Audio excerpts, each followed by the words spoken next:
로마서 5장 8절로 10절 말씀입니다.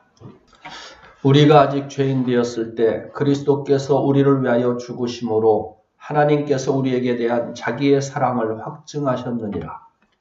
그러면 이제 우리가 그 피를 인하여 의롭다 하심을 얻었은즉 더욱 그로 말미암아 진노하심에서 구원을 얻을 것이니 곧 우리가 원수 되었을 때 그 아들의 죽으심으로 말미암아 하나님으로 더불어 화목되었은즉 화목된 자로서는 더욱 그의 살으심을 인하여 구원을 얻을 것이니라.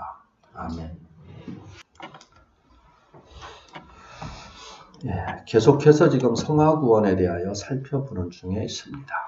성화구원은 어떤 구원이라고 했습니까?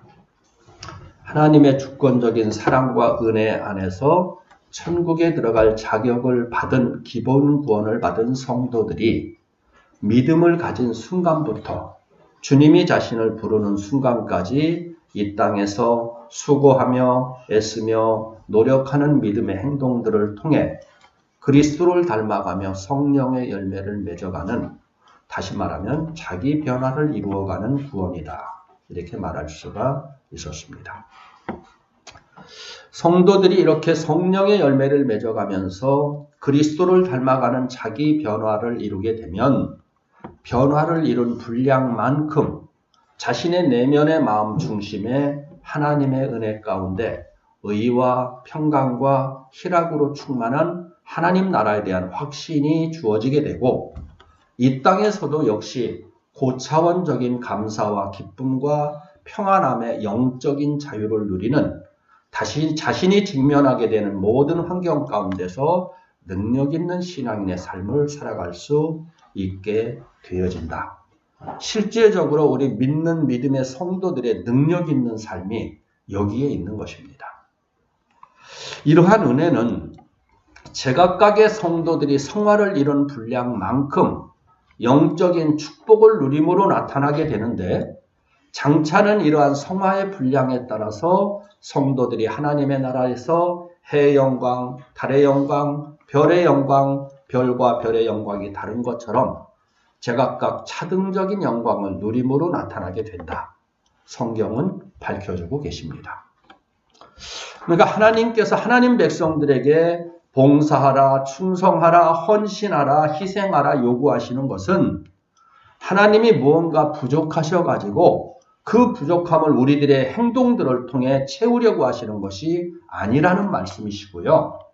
이 말씀에 순종해서 행하는 성도 자신에게 이런 놀라운 은혜와 복을 누리게 하려고 행하라고 말씀하시는 것이다. 이 사실을 우리는 먼저 깨달아야 된다는 말씀입니다. 자, 오늘은 이제 큰 네 번째로 성화의 속성에 대해서 살펴보겠습니다. 성도 자신이 스스로의 자유의지 가운데서 행함을 통해 이루어가야 될 성화 구원은 구체적으로 어떤 속성을 가지고 있는가? 그 첫 번째로는 행위성의 속성을 갖고 있습니다. 다시 말하면 이 성화 구원은 성도의 행함을 통하여 얻어가는 이런 구원이라는 말씀입니다. 그러니까 행하지 않으면 이루어갈 수 없고 희생하지 않으면 이루어갈 수 없는 구원이 바로 성화 구원인 것입니다.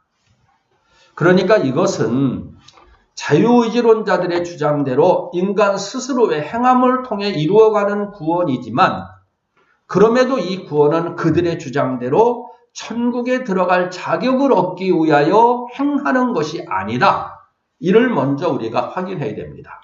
이 성화 구원은 하나님의 선택 안에서 천국에 들어가기로 작정되어 있는 기본 구원을 받은 성도들이 하나님으로부터 주어진 믿음 안에서 자신의 자유의지 가운데 말씀을 믿는 믿음으로 응답하며 스스로의 행함을 통하여 이루어가는 그런 구원이다.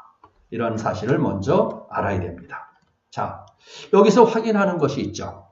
기본 구원은 하나님의 사랑과 주님의 은혜 베풀어 주심 안에서 자기 백성들에게 거저 주시는 은혜 구원이었는데 이 성화 구원은 말씀에 응답하는 성도 자신의 의지에 따르는 희생과 행위가 뒤따라야 얻을 수 있는 구원이다. 이 사실을 알 수가 있는 겁니다. 그렇기 때문에 과정적인 의미에서 살펴볼 때 이 구원은 행위를 통해 이루어가는 구원으로서 행위성의 속성을 갖고 있는 구원이다. 이렇게 말할 수 있는 것입니다. 바로 내가 나 자신을 쳐서 복종시키지 않으면, 그리고 말씀에 나 스스로를 굴복시켜가는 행위가 없다면 이 성화구원은 한 발짝도 앞으로 나아갈 수 없는 그런 구원인 것입니다. 그래서 이 성화구원은 믿음의 사람 스스로의 행위를 통해서 열매를 맺게 되는 귀한 구원인 것이고요. 하나님께서는 특별한 경우가 아니면 기본 구원에서처럼 일방적으로 그 성도를 끌고 가지 않습니다. 자, 기본 구원은 하나님으로부터 구원받기로 택정된 사람들에게는 불가항력적인 하나님의 은혜 안에서의 이 구원의 은혜에 임하게 돼 있다는 걸 확인을 했었죠. 근데 이 성화구원은 다르다 이것입니다. 구원받은 성도 자신이 말씀에 응답하여 행하는 스스로의 자유의지고 의지가 여기에 수반되어야지만 이루어갈 수 있는 구원이다. 그러니까 성도 자신이 말씀에 응답하는 각각의 자유의지를 통해서 행동으로 이루어가게 하는 구원이라는 말씀입니다. 자, 우리들이 주님, 나의 더러운 성품을 뽑아 주시옵소서, 변화시켜 주시옵소서라고 기도하는 것은 자신이 더러운 성품을 뽑기 위한 과정으로서 하나님의 도우심을 구하는 기도죠. 근데 문제는 어떻습니까? 자기는 더러운 그 성품을 뽑으려고 하지 않으면서, 변화시키려고 하지 않으면서 기도만 한다고 해가지고 성품이 변하는 것은 아니다. 이 말씀입니다. 자, 자기가 지금 남쪽으로 가고 있으면서도 하나님 나를 북쪽으로 가게 해주십시오 하고 기도를 한다면 말이 맞지를 않는다는 것이죠. 오히려 우리는 어떻게 해야 되는가? 말씀을 통해 내 기도가 응답받았음을 알고 믿고 순종함으로써 이제 행해 나가야 된다는 말씀입니다. 그래서 예수님이 마가복음 11장 24절에서 이렇게 말씀하는데요. 그러므로 내가 너희에게 말하노니 무엇이든지 기도하고 구하는 것은 받은 줄로 믿으라. 그리하면 너희에게 그대로 되리라. 이렇게 말씀합니다. 자, 무엇을 지금 여기서 확인합니까? 지금 내가 이렇게 기도를 했다면, 이렇게 변화를 시켜주십시오라고 지금 기도를 했다면 이제 이미 응답받은 것을 알고 그렇게 변화를 이루어 가라는 거예요. 그리할 때 그 열매가 나타나게 된다는 말씀입니다. 성화구원은 알고 있는 말씀과 진리를 머리로만 알고 있는 것이 아닌 깨달은 말씀, 깨우쳐진 은혜에 근거해서 자신의 직접적인 행함을 통해 얻어가는 구원이다. 이 말씀입니다. 출애굽한 이스라엘 백성들이요, 이제 요단강을 건넙니다. 가나안을 목전에다가 두고, 그때 그 당시에는요, 물이 철철철철 이렇게 막 흘러 넘치는 그런 시대라는 거예요. 자, 이 물이 넘치는 그때에 이거 차다가 지금 하나님 말씀대로 이루어지지 않고 내가 여기에 휩쓸려가지고 급류에 죽어가는 거 아니야? 두려우면은 못 건너가게 되는 거죠. 발을 내디딜 때 이게 열렸다라는 그런 말씀입니다. 아브라함의 이삭 번제도 역시 마찬가지입니다. 하나님께서 아브라함에게 이삭을 번제로 드리라 할 때 아브라함이 말씀에 응답하면서 순종하여 행동으로 나타낸 것이죠. 그러니까 성화구원은 하나님 말씀 앞에서 자신이 원하던 육신의 뜻과 생각과 사고방식을 뒤로 하고 이를 포기하면서 비록 자신이 어떤 상황 형편에 처할지라도 말씀 최우선 중심적인 삶을 살아가리라. 이런 각오와 행동 속에서 얻어질 수 있는 구원이다라는 걸 알 수가 있는 겁니다. 그럼에도 신기한 것이 있어요. 이렇게 말씀 앞에서 스스로의 뜻과 의지와 스스로의 생각을 깨뜨리면서 말씀에 순종하여 행할 때 하나님 말씀 앞에서의 이런 자기 포기의 과정을 통해서 더 큰 하나님의 은혜를, 더 큰 하나님의 감격을 체험하게 되어 있다는 거예요. 그래서 예수님께서 죽고자 하는 자는 살고 살고자 하는 자는 죽으리라는 그 말씀도 여기에서 지금 나타나고 있는 겁니다. 자, 왜 내 생각, 내 뜻을 깨뜨리고 하나님 말씀에 나를 쳐서 복종시켜가는 행동이 있을 때 그때 더 큰 하나님의 은혜와 감격을 체험하게 되느냐?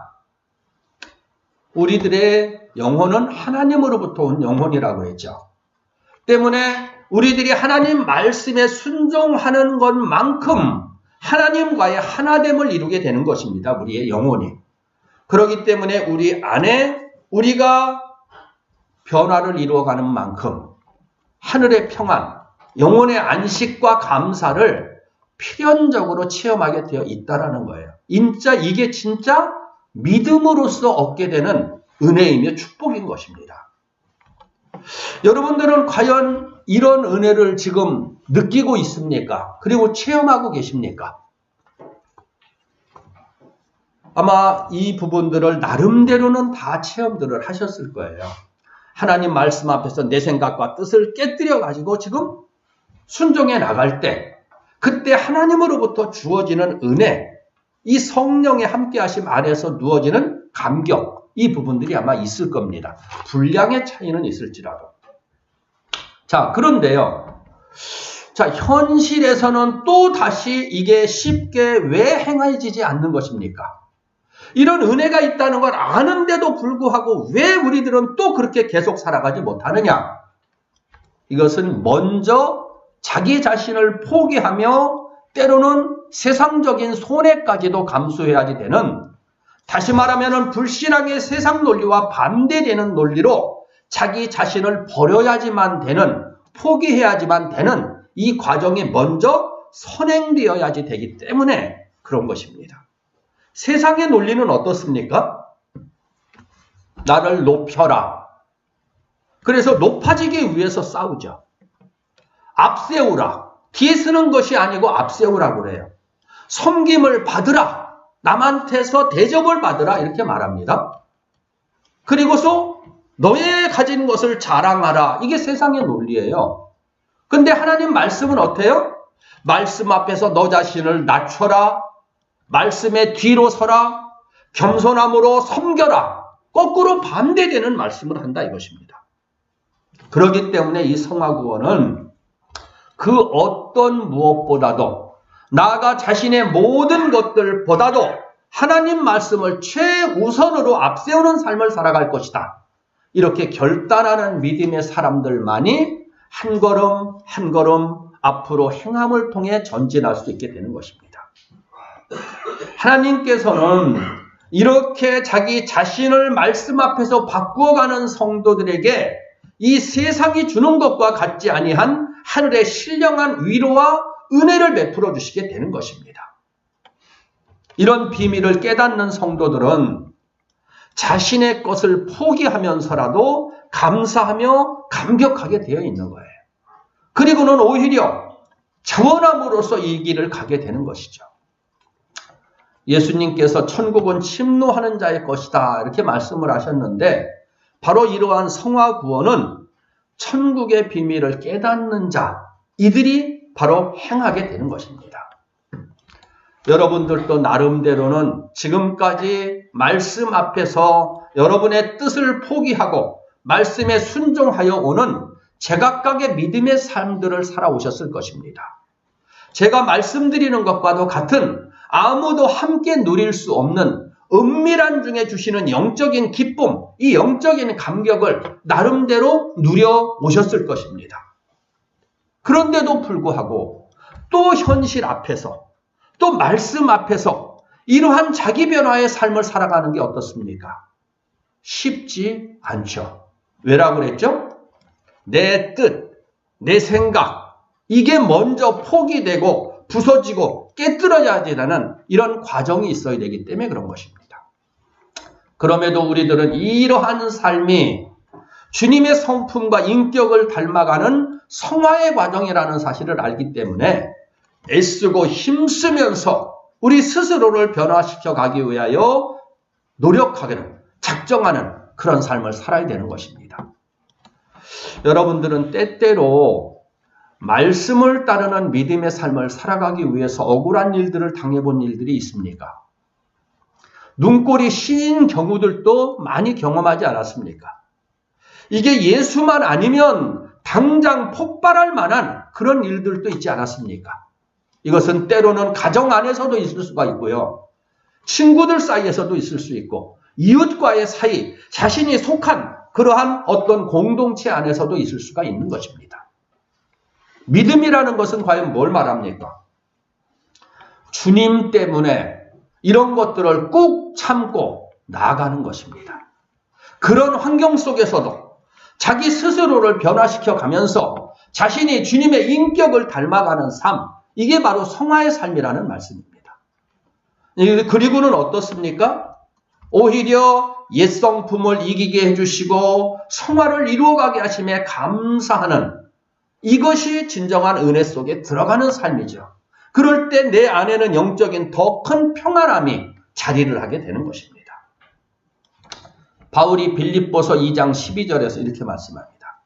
그러므로 나의 사랑하는 자들아, 너희가 나 있을 때뿐만 아니라 더욱 지금 나 없을 때에도 항상 복종하며 두렵고 떨림으로 너희 구원을 이루라.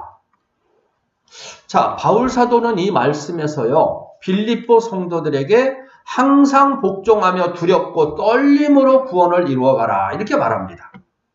바울이 여기서 말하는 항상이라는 말은 판토테라는 헬라어로 기록되어 있습니다. 그 의미는 언제든지 또는 늘이라는 뜻을 갖고 있는데요. 다시 말한다면은 시도 때도 없이 너희 구원을 이루어라, 이렇게 말하는 거예요. 자, 우리들이 일반적으로 생각하고 있는 예수 믿고 죄 사함 받아 천국 가는 것으로만 알고 있다면 지금 말씀하는 이 구원은 무엇을 말씀하는 겁니까? 아니, 한번 구원받았으면 됐지 무슨 구원을 시도 때도 없이 날마다 받으라고 말하는 것인가? 이게 아주 이해하기가 난해한 것입니다. 뭘 여기서 우리들은 확인합니까? 빌립보서에서의 너희 구원을 이루어라라는 말씀은 단회적인 기본 구원을 말씀하는 것이 아니고요. 그리스도를 닮아가는 인격의 변화, 즉 성화 구원을 지금 말씀하고 계시는 것입니다. 그리고 여기서 또 나 있을 때뿐만 아니라 나 없을 때도 이렇게 말하는데요. 이 말도 우리에게 중요한 의미를 갖죠. 보편적으로는 어떻습니까? 누가 볼 때는 잘합니다. 사람들에게 자기를 나타내려고 뭔가 경건한 척 또는 의로운 것처럼 자기 자신을 드러낼 수가 있어요. 우리 목사들이 예전에 이제 그 하는 말들 중에 재미있는 말이 있어요. 볼링을 좋아한다는 목사들이. 볼링을 하면 어떻습니까? 확 공을 쫙 쳐가지고 뭔가 팍 쓰러지잖아요. 이게 핀이. 그때 나를 아주 그냥 귀찮게, 나를 괴롭게 만드는 저건 장로야, 저건 집사야, 저건 어떤 성도야 하면서 그걸 생각하고 팍 터면서 스트레스를 푼다. 이런 말들이 우스갯소리로 있었습니다.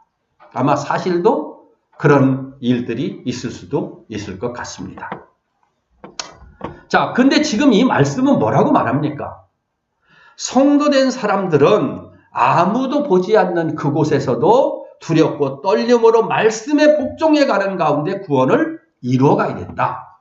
다시 말하면 형식적으로만, 의식적으로만이 아니고 자신의 안과 밖이 동일하게 자연스러운 믿음의 행동들이 나타나야 된다. 그러니까 성화 구원은요, 이렇게 성도 자신이 힘써 이루어가야지 되는 구원이며 만들어가는 구원이라는 그런 말씀입니다. 그래서 바울이 다시 디모데전서 4장 7절 8절에서 이렇게 말씀합니다. 경건에 이르기를 연습하라. 육체의 연습은 약간의 유익이 있으나 경건은 범사에 유익하니 금생과 내생에 약속이 있느니라. 이렇게 말합니다. 성화구원은 연습으로 되어지는 것이라고 말합니다. 계속 반복하면서 실전에 이르도록 연습해야 된다는 거예요. 기도도요, 연습하지 않으면 안 됩니다. 언제 그리고 성경이 TV 보는 것보다 더 좋아서 읽고 싶어집니까? 성경이 언제부터 꿀처럼 달아집니까? 어떤 사람들은요, 잠을 자려면 수면제로 성경을 읽는다는 이런 말씀도 또 이런 사람도 있습니다. 그럼에도 불구하고 자신의 입에 쓰고 졸려도 연습하듯이 반복할 때 점차로 성경 말씀은 이해되어지고 깨달아지게 되는 것입니다. 기도도 어떻습니까? 쉽습니까? 기도하려고 여러분 앉아보십시오. 이게 묵상하려고 해도 몸이 뒤틀리고 힘이 들어요. TV 볼 때 하고는 전혀 다른 것입니다. 기도할 때는. 30분, 1시간을 기도하는 것이 쉽지 않습니다. 하지만 그런 것들도 반복되는 연습을 통해서 정복되어진다는 거예요. 이것이 경건의 연습이라는 것입니다. 그래서 사도 바울은 다음과 같이 또 권면을 합니다. 히브리서 6장 11절 12절에 우리가 간절히 원하는 것은 너희 각 사람이 동일한 부지런을 나타내어 끝까지 소망과 풍성함에 이르러 게으르지 아니하고 믿음과 오래 참음으로 말미암아 약속들을 기업으로 받는 자들을 본받는 자 되게 하려는 것이다.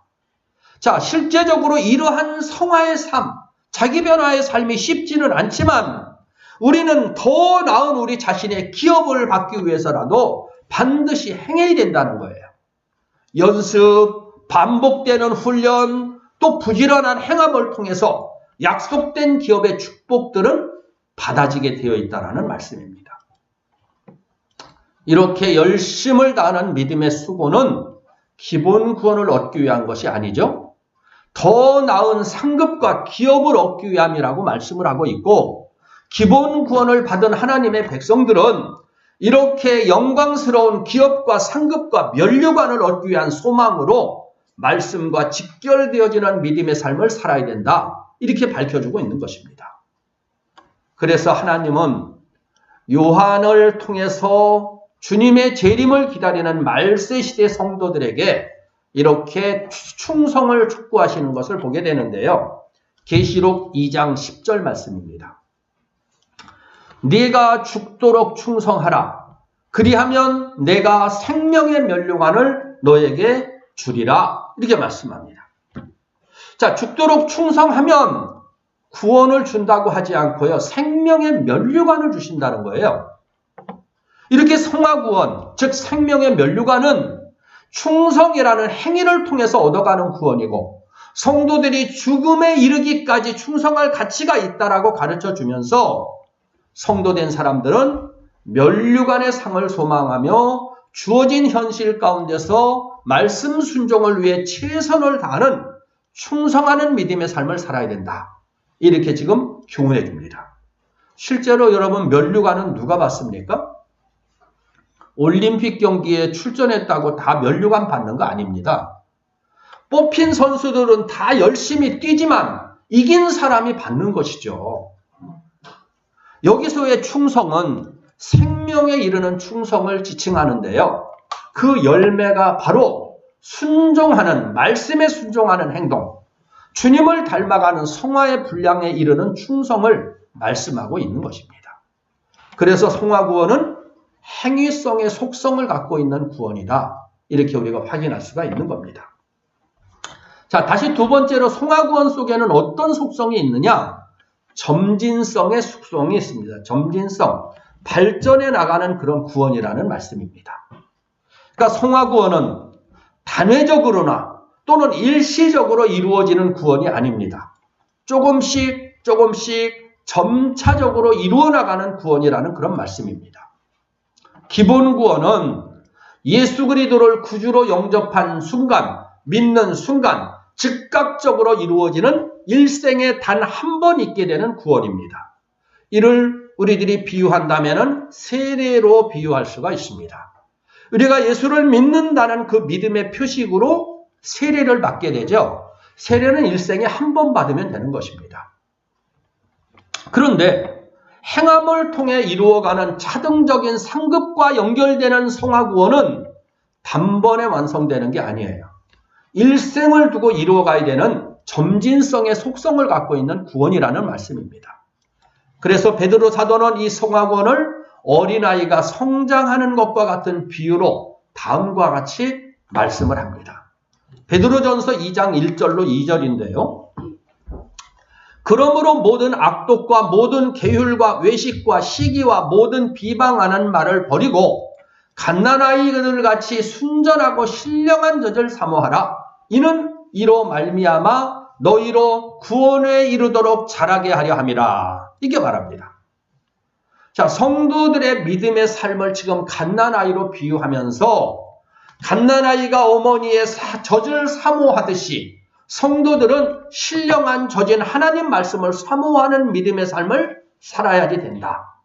이는 마치 우리들의 육신이 세상에 태어나면서부터 뻥튀기처럼 하루아침에 성장하는 것이 아니고 오랜 세월을 지나면서 조금씩 성장하며 자라가며 어른이 되어가는 것과도 같은 이치다. 이렇게 말할 수가 있습니다. 이렇게 성도의 영적인 변화는 믿음을 갖는 한순간에 완성되는 것이 아니고 점차적으로 변화되어 가고 성장해 가게 되는 것이기 때문에 이 성화구원 속에는 점진성의 속성이 들어있다라고 말하는 것입니다.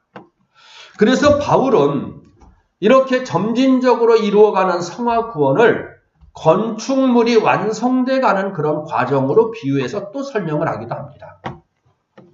에베소서 2장 22절에 너희도 성령 안에서 하나님의 거하실 처소가 되기 위하여 예수 안에서 함께 지어져 가느니라. 이게 말해. 예수 그리스도를 믿는 믿음 안에서 계속 지어져 간다라는 거예요. 그러니까 성화구원은 한순간 또는 어떤 한 찰나에 완성되거나 이루어지는 이런 구원이 아닙니다. 많은 연단과 시련 그리고 현실 가운데서 부딪혀지는 다양한 환경, 사건, 나아가 시간과 세월들을 지나면서 점차적으로 이루어가게 되는 그런 구원이라는 말씀입니다. 이것은 마치 하나의 열매를 맺기 위하여 봄에 씨를 뿌리면 시간이 지나는 것에 따라 싹이 나고 잎을 피우고 그 과정을 통해 꽃이 피며 나중에 열매를 맺는 것과도 같은 이런 원리인 것입니다. 그러니까 이 성화구원은 넘어지고 쓰러지고 다시 일어나서 걸어가는 과정들을 수없이 반복해 가면서 세상에서의 우리들의 생명이 끝나는 그 순간까지 점차적으로 이루어가게 되어 있는 그런 구원이라는 그런 말씀입니다. 그러니까 어느 날 누가 교회에서 은혜를 받았다고 갑자기 열심을 낸다고 해서 그를 너무 믿었다가는 실수하기가 10중8구입니다. 이건 뻥튀기와도 같은 것이죠. 그냥 겉모습이 갑자기 탁 형태가 이렇게 은혜를 받았다고 해가지고 계속 그게 갈 것 같지만 그렇지 않다 이 말씀입니다. 부흥회 또는 기도하다가 은혜를 받았다고 해서 자신이 큰 믿음의 사람인 것처럼 생각하는 사람들을 보기도 하는데요. 이러한 은혜는 시작점일 뿐이에요. 시작점. 완성이 아니고 이제 시작이 되는 것입니다. 시작. 그러니까 오히려 그렇게 은혜를 받았을 때 성도는 자기 스스로를 돌아봐야 되는 것입니다. 왜냐? 주님을 닮아가는 성화는요. 그렇게 쉽게 한순간에 이루어지는 게 아니기 때문에 그런 것입니다. 여러분들은 어떻습니까? 여태껏 아마 나름대로 여러분이 믿음으로 살아오셨을 텐데 옛 성품이 그렇게 쉽게 변해지던가요? 은혜를 받았다고 해서 여러분의 성품이 저절로 바뀌어지던가요? 내가 좋을 때는요, 얼마든지 할 수가 있습니다. 내가 좋을 때는. 근데 문제는 내 마음에 합당하지 않을 때, 내 컨디션과 전혀 관계없이 하나님의 말씀을 앞세워가면서 나를 쳐서 복종시켜 갈 수 있는 것, 이것은 오직 성화를 이루어가기로 작정한 사람들만이 행할 수 있는 행동인 것입니다. 쉬운 게 아니에요. 각자의 믿음의 분량대로 그리고 성화의 분량에 따라서 행하게 되는 것입니다. 그래서 어린아이의 믿음의 깊이와 젊은이들의 믿음의 깊이와 장년들의 믿음의 깊이와 노년까지 살아오면서 제각각의 체험의 과정을 통해 이루어지는 믿음에는 차이들이 제각각 있는 것입니다. 여러분, 실제로 우리가 살아가는 삶의 현실에서도 그렇지 않습니까? 어린아이들은 당장 눈앞에 뭘 보고 막 희로애락을 막 나타내죠.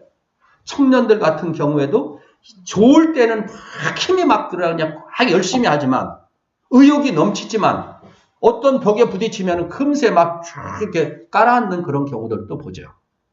장년들은 그런 과정을 조금 더 지나서 든든해져요. 노년이 딱 되면은요, 아, 그런 거 지나가. 가볍게 넘어가게 되는 거예요. 다 같은 것 같지만 같지 않다 이것입니다. 이 부분들이. 이 성화구원이 바로 그렇다 이거예요.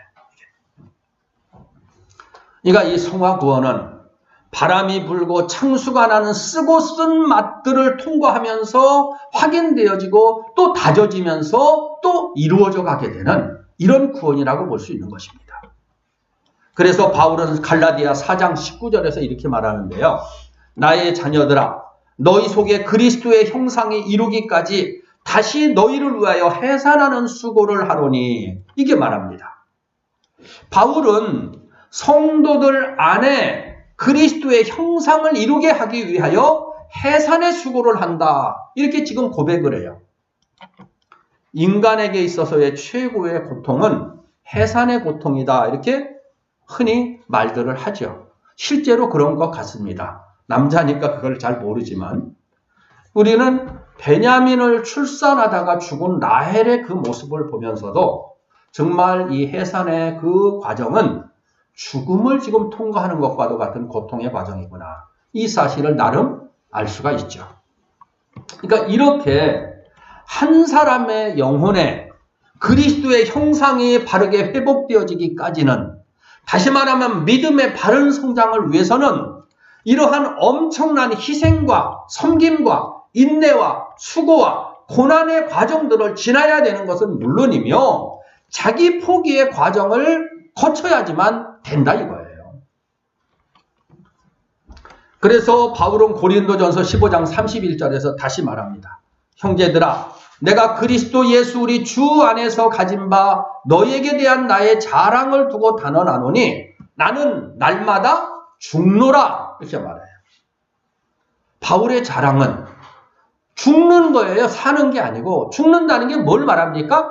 하나님의 말씀 앞에서 자기를 쳐서 복종시켜가는 거예요. 자기 뜻이 앞서주는 것이 아니고 하나님의 뜻이 내 삶에서 나타나기를 원하는 거예요. 그냥 자기 자신을 죽여가는 거예요. 이게 바로 성화구원을 이뤄가는 겁니다. 이게 바로.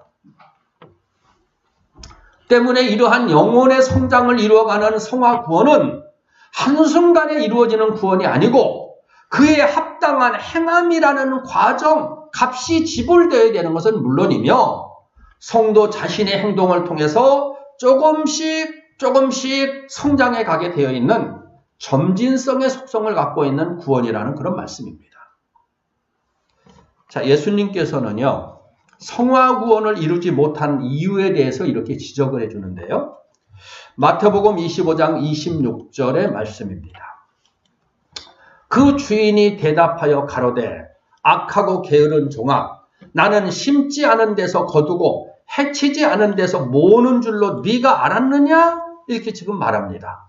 이 말씀은 달란트 비유에서 한 달란트 받은 자에게 주시는 주님의 말씀이에요. 이는 기본적으로 자신에게 주어진 바 또는 받은 바 된 달란트를 활용해서 이익을 남기지 못했던, 다시 말하면 믿음의 행동이 없음을 책망하는 그런 말씀입니다. 이 책망의 첫 번째는 그의 생각이 악했다라고 말하고 있고, 책망의 두 번째는 게을렀다, 이렇게 지금 지적하고 있습니다. 그렇기 때문에 열매를 맺추지 못하고 있다는 거예요.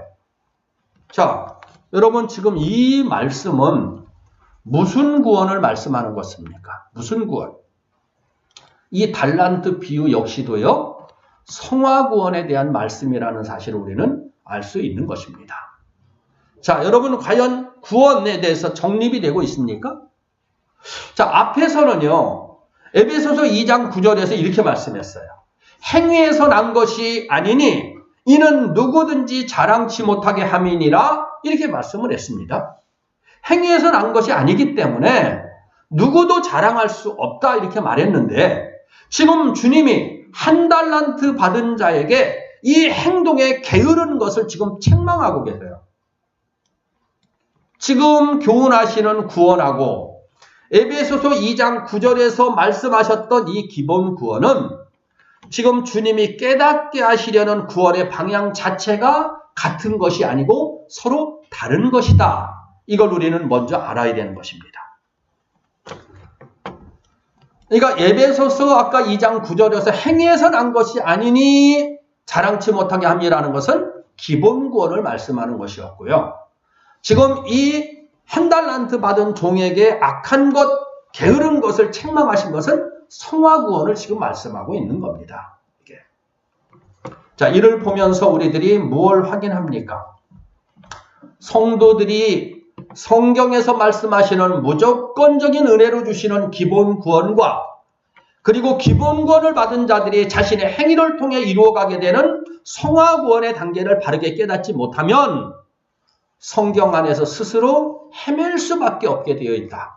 이 사실을 확인하는 것입니다. 그래서 실제로 성경을 읽으면 읽을수록 하나님의 뜻이 더 선명해져야지 되고 자신의 구원이 더욱더 확신이 되어야 되는데 이게 정립이 되어 있지 못하면 성경을 읽으면 읽을수록 오히려 혼돈 가운데 가는 거예요. 의문스러운 심정이 되는 거예요. 언제는 은혜로 된 것이니까 행위와 관계없다고 하고 언제는 행위로서 지금 구원을 이루어가라고 말하고 이게 뭘 말하는 거야? 목사님이니까 이때는 이렇게 말하고 어때는 저렇게 말해도 이게 지금 무슨 말인지 정립이 되지 않는다 이 말입니다. 여기에는 그 제각각의 구원의 방향이 지금 말씀하시는 방향들이 서로 다르다는 걸 먼저 정립할 때 비로소 성경을 읽을 때 아, 이는 지금 뭘 말씀하는 것이는 거야? 더 구체적으로 와닿게 된다 이것입니다. 지금 말씀하고 있는 구원은 자, 성도들이 성화 구원을 지금 이루어가야 된다. 이를 위해서 부지런해야 된다. 열심을 내야 한다. 이렇게 말씀하고 있는 것이죠. 이 성화 구원은 한순간에 완성되는 게 아니고 점진적으로 이루어가게 되는 구원이기 때문에 그렇게 행해야 되는 것입니다. 그래서 주님은 이렇게 점진적으로 이루어가면서 완성되어가는 하나님 나라의 구원을 이렇게 설명을 합니다. 마가복음 4장 30절로 32절 말씀인데요. 또 가라사대 우리가 하나님의 나라를 어떻게 비하며 또 무슨 비유로 나타낼꼬 겨자씨 한 알과 같으니 땅에 심길 때에는 땅 위의 모든 씨보다 작은 것이로되 심긴 후에는 자라서 모든 나물보다 커지며 큰 가지를 내니 공중의 새들이 그 그늘에 깃들일 만큼 되느니라 이렇게 말합니다. 처음에는 눈으로 확인하기조차도 힘든 작은 겨자씨와 같은 것이지만 이 성화구원은 점점점 자라가면서 후에는 공중의 새들이 깃들일 만큼 성장한다. 그러니까 이 성화구원은 점점 자라가는 점진성의 구원이라고 제가 말씀을 드리고 있는 것입니다. 그러니까 어떻습니까? 전에 그래서 지금 이 부분을 제가 설명을 드렸었죠. 처음에 예수를 믿는다고 해서 확 바뀌는 거 아니에요. 믿음의 씨앗이 보일 듯 말 듯 내 심령에 딱 자리를 하는 겁니다. 이걸 겨자씨와 같은 것으로 지금 주님이 비유하는 것이고요. 그럼에도 불구하고 예를 들어서 99는 1이 만약에 지금 이 믿음의 씨가 딱 심어졌다면 기본 구원을 말하는 겁니다. 나머지 99는 다 세상 생각이죠. 육신의 생각이죠. 모든 것들 믿기 이전에 자신의 모든 것들에 하나님 말씀은 1밖에 안 되고 99는 온통 내 생각, 내 뜻대로 살아간다 이것입니다. 이것이 하나님의 말씀을 통해 또는 여러 가지 과정을 통해 은혜를 지금 체험하면서 1이 2로 바뀌고 이제 3으로 바뀌고 4로 바뀌고 하면서 변화를 이루어가게 되고 나중에 50대 50을 넘어서면 모든 사물을 딱 바라볼 때 하나님의 뜻과 내 생각을 딱 비교를 한다 이겁니다. 지금은 여러분 어때요? 무슨 일을 딱 보면은 하나님의 말씀의 뜻을 먼저 생각합니까? 아니 내 생각이 먼저 딱 앞섭니까? 아마 제가 볼 때는 거의 다 내 생각이 앞서고 내 이해 타산을 앞세우고 그 행동에 따라 행동들을 할 겁니다. 근데 이것이 자라가다가 보면 하나님 말씀이 예를 들어서 51이 되고 내 생각이 49가 되면 사물을 딱 보면 내 생각이 먼저 앞서서 생각나지 않아요. 하나님 말씀이 먼저 앞에 딱 생각. 하나님은 지금 어떻게 하기를 원하실까 하고 딱 하면 행동이 걸리죠. 딱 걸리는 거예요. 이게 자라가는 그 구원이에요. 이 성화 구원은 한순간에 이루어지는 게 아니에요. 그래서 뭐라고 말합니까? 점진성의 속성을 갖고 있는 것이다. 누가 뭐 은혜를 받았다고 막 큰 소리치고 가만히 봐줘야 돼요. 봐줘야 되는 거지. 보통은 은혜 받았다 하면은 자기가 큰 믿음의 사람처럼 착각하는데 천만의 만만의 말씀이에요. 그렇게 되는 게 아니에요. 실제로는. 그래서 이 성화 구원은요. 자기 자신이 직면하게 되는 모든 환경 가운데서 하나님 말씀을 따라서 나를 변화시켜가는 거예요. 나를 변화시켜가는 것 때문에 다른 사람을 보면서 시험에 들거나 또는 주변의 환경 변화에 따라서 흔들리거나 시험에 들지 않아요. 내 옆에서 무슨 일이 벌어져도 내 옆 사람이 무슨 행동을 해도 나는 내 할 바를 행한다 이것입니다. 그러니까 시험에 들 수가 없어요. 근데 보통 사람들이 어떻습니까? 주변 환경에 같이 휩쓸려가지고 거기서 내 행동을 좌지우지하는데 믿음의 행동 쪽이 아닌 세상 논리의 행동으로 지금 나타나는 거예요. 이건 성화구원이 아니에요. 성화구원은 내 옆에서 내가 어떠한 과정에 있고 어떤 환경에 있을지라도 내가 할 바만 찾아요. 믿음의 사람. 의인은 오직 믿음으로 말미암아 살리라는 것처럼 나는 항상 내가 할 바만 찾아요. 내가 할 수 있는 것만 행하는 거예요. 믿음의 행동으로. 선함으로 나타나죠. 그렇게 되면. 그래서 제가 여러분한테 항상 그런 말씀드리죠. 어떤 환경에서도 여러분은 항상 선한 역할만을 감당하십시오. 그 얘기가 바로 이걸 말하는 거예요. 이게. 우리는 선함을 위해서 지금 살아가는 사람들이에요. 이게. 그런데 이 성화구원을 이루어가지 못하는 사람들은 상대방이 나한테 이렇게 대하면 저렇게 대하면 또는 어떤 그 환경 변화에 따라서 흔들리는 이런 모습들을 바라보죠. 하지만 정말 성화구원을 이루어가는 사람은 내 옆에 무슨 일이 일어나도 천지가 개벽을 해도 나는 하나님 나라를 향한 소망 가운데서 말씀을 지키는 믿음의 삶, 내가 살아간다 이거예요. 내가. 이게 바로 믿음의 주인공인 거예요. 그래서 목사가 캬바레를 가든 술집을 가든 담배를 피우든 술을 마시든 전혀 관계없이 나는 내가 믿음으로 가는 거예요.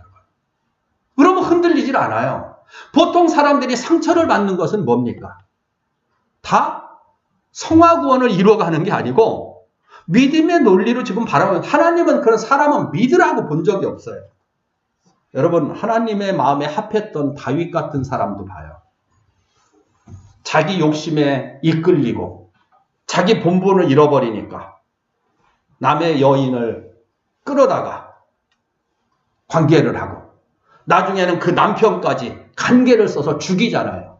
하나님의 사람도 이런 악한 일을 할 수 있다니까요. 근데 그걸 보고 시험에 들면 어떻게 되겠어요? 옆에 사람들 시험에 들면 저런 걸 지금 내가 죽으리라고 보시냐? 저런 게 하나님의 사람이라고 말한 성경에 그렇게 말한 사람이 없어요. 믿음으로 살아가는 건 내가 살아가는 거예요. 주변 환경에 따라서 내가 흔들리는 게 아니다 이거예요. 흔들리면 내 손해죠. 그잖아요.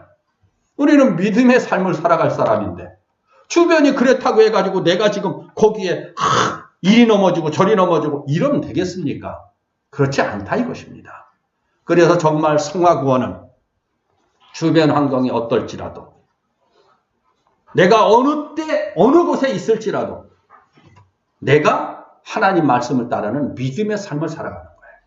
그래서 항상 선한 역할만을 감당하게 된다. 이 말씀입니다. 이 성화구원은 점진성의 속성, 행위성의 속성을 갖고 있는 구원이다. 다음 시간에 다시 또 이어서 확인하겠습니다.